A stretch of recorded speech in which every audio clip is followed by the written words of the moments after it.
Я Алена Утай. И сегодня мы познакомимся с одним из самых древних музыкальных инструментов нашей планеты – варган. В Якутии мы называем его хомус.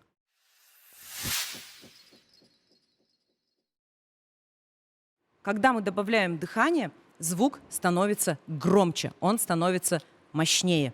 Давайте проверим это на обычном классическом ударе. Без дыхания. С дыханием. Вдох, выдох.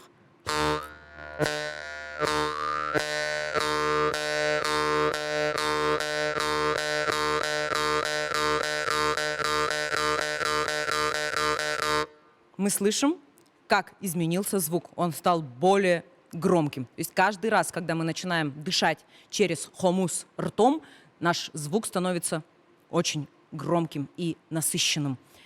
Может закружиться голова, поэтому поначалу не увлекайтесь, нужно все делать дозированно. Это только на первый взгляд хомус кажется таким простым и примитивным. У него очень много тонкостей, нюансов, своих специфических моментов. Пробуем подышать через инструмент.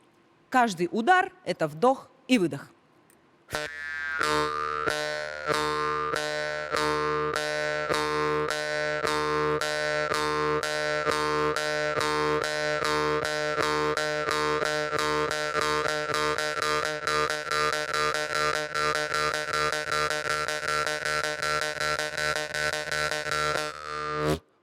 Несмотря на то, что я уже опытный игрок на хомусе и играю с 6 лет, у меня тоже закружилась голова от такого дыхания. Поэтому очень долго и протяженно по времени мы его использовать не будем.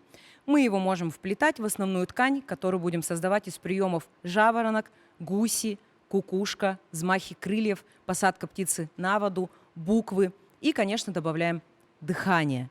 Это всегда импровизация. Никогда не пытайтесь вогнать себя в рамки. Не думайте, что 5 раз ку-ку, 4 раза лё-лё-лё, 6 раз йо-йо-йо. Мы выключаем математику, и это всегда полет фантазии. Можно смешивать эти краски как угодно и рисовать свою собственную уникальную картину.